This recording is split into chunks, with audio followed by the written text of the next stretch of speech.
Bonjour, donc de nouveau avec vous pour continuer donc à vous montrer le module point de vente donc customisé, donc personnalisé partie de solution. Donc ce module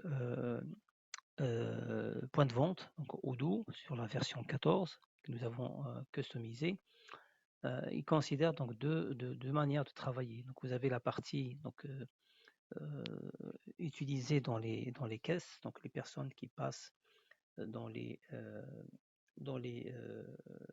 points de vente et donc achète directement et puis passe régler directement en caisse.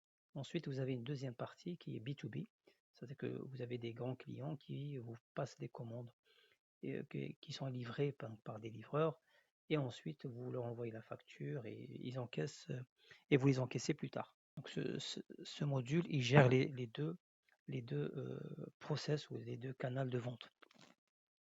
Dans la première partie, donc nous avons vu, la première vidéo, nous avons vu la première partie concernant donc l'encaissement des personnes qui passent donc directement dans le point de vente.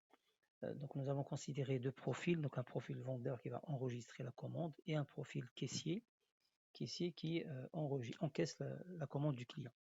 Donc toujours au niveau du caissier, nous avons la possibilité, donc il a la possibilité aussi de visualiser toutes les factures non réglées ici et procéder à leur règlement.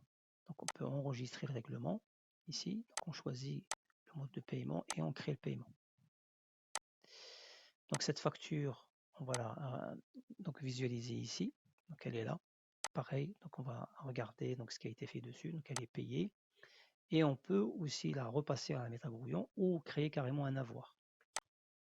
Donc le fonctionnement du back-end existe aussi aujourd'hui au niveau du front point de vente.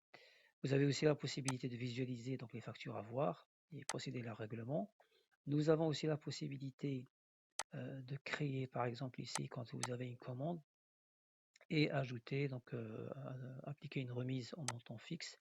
Donc, par exemple, là, on a à l'unité 0,70. Si on veut vendre à 65 centimes, donc le logiciel, il va vous calculer directement le pourcentage. Vous avez donc la possibilité de choisir votre client, comme d'habitude, et procéder au règlement. Donc là, il n'y a rien qui a été changé. Donc pareil, donc, si on veut utiliser un chèque différé, donc possibilité, on a deux choses, donc d'enregistrer donc, le numéro du chèque et la date d'encaissement souhaité.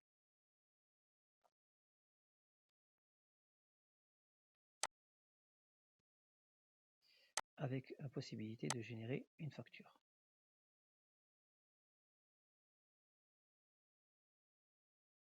Voilà. Ensuite, nous avons pensé aussi à traiter donc, des possibilités de traiter les commandes B2B, c'est-à-dire toutes les commandes qui sont réalisées en back-end. Ici, on va les retrouver ici. Donc ici, on a par exemple deux commandes, 16 et 15, pour lesquelles les factures soit ont été créées partiellement ou pas du tout. Donc si on prend par exemple un SO 15, on va voir que la facture, donc il y a une facture qui a été créée partielle de 1 euro et il reste donc une facture à créer. Donc là, on a la possibilité de la traiter et de créer la facture. Elle est là. Et ensuite confirmer cette facture. Et ensuite enregistrer le paiement. D'accord. Voilà, donc si on revient en back-end, on va rafraîchir, on va regarder ici, donc au niveau de la SO15, on va trouver deux factures, donc montant du 0, deux factures qui ont été créées, mais celle qu'on vient de traiter, elle est là, 17 août. Voilà. Enfin, nous avons pensé aussi à gérer donc, le planning, nous avons donc intégré le planning des livraisons. Donc, vous avez ici la possibilité donc, de générer un planning. Par exemple, entre le 1er et le 17 août, vous avez donc plusieurs plannings, chauffeurs, des transporteurs ou des préparateurs de commandes. Donc là, vous avez la possibilité de spécifier un chauffeur en particulier ou laisser vide, donc vous ramenez l'ensemble des chauffeurs, les plannings concernant l'ensemble des chauffeurs. Donc voilà, vous avez donc le planning de tournée des chauffeurs du 1er au 17 août, donc le nom des chauffeurs, la référence des bons livraisons et les dates prévues de livraison. Voilà, merci.